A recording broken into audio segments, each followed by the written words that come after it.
بارك الله فيكم، جزاكم الله خيرا. سائل يسأل: ما هي أسباب قسوة القلوب وكيف يتخلص المسلم منها؟ هذا القلب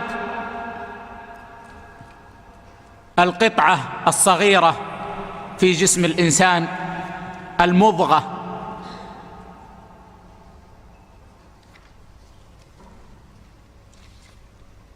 عضو عجيب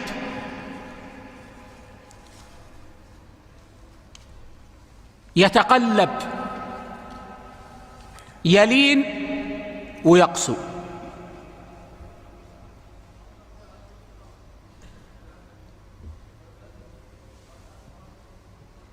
يصح ويمرض، يسلم ويتلوث.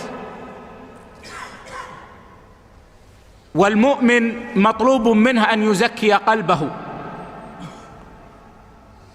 وقد كانت لي محاضرة قبل أسبوعين في أمارة دبي عن تزكية القلوب. وتزكية القلوب هي طريق السلامة من قسوة القلوب. ولكني أشير إلى سبب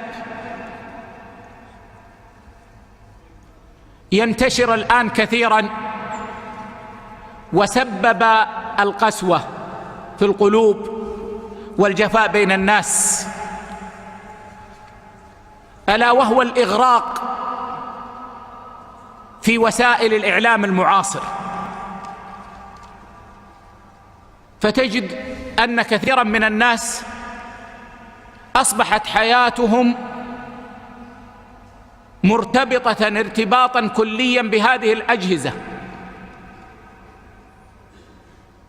وهذا سبب للقلوب قسوة وللناس انقطاعا، حتى أصبح الناس يجلسون في المجلس الواحد كل منهم منشغل عن الآخر.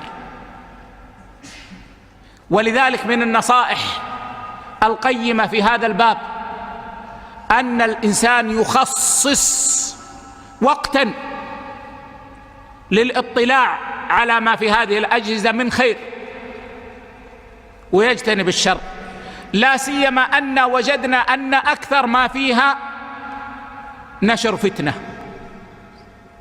ويقسي القلوب، إشاعات على ولاة الأمر وكذب عليهم، والأخطاء تسمى خطايا، ودعوة إلى شرور مما يجعل القلوب تقسو. فالنصيحة أن نخفف منها ما استطعنا، ومن ذلك أن تخصص لها وقتا في يومك. أيضا ما عرفته بالشر ابتعد عنه، ومن عرفته بالشر تخلص منه،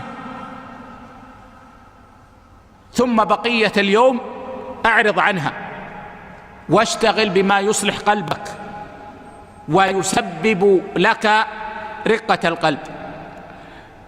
من الأمور المهمة جدا في هذا الباب أن تكثر من قراءة القرآن، وهو موضوع درسنا الليلة، وهو حلاوة القرآن. فإن حلاوة القرآن في القلب تلين القلب وتذهب قسوته. وأنا أحيل الإخوة لأن الموضوع طويل إلى محاضرة تزكية القلوب، وهي مسجلة وموجودة، وكما قلت ألقيتها في إمارة دبي قبل أسبوعين من الآن. نعم.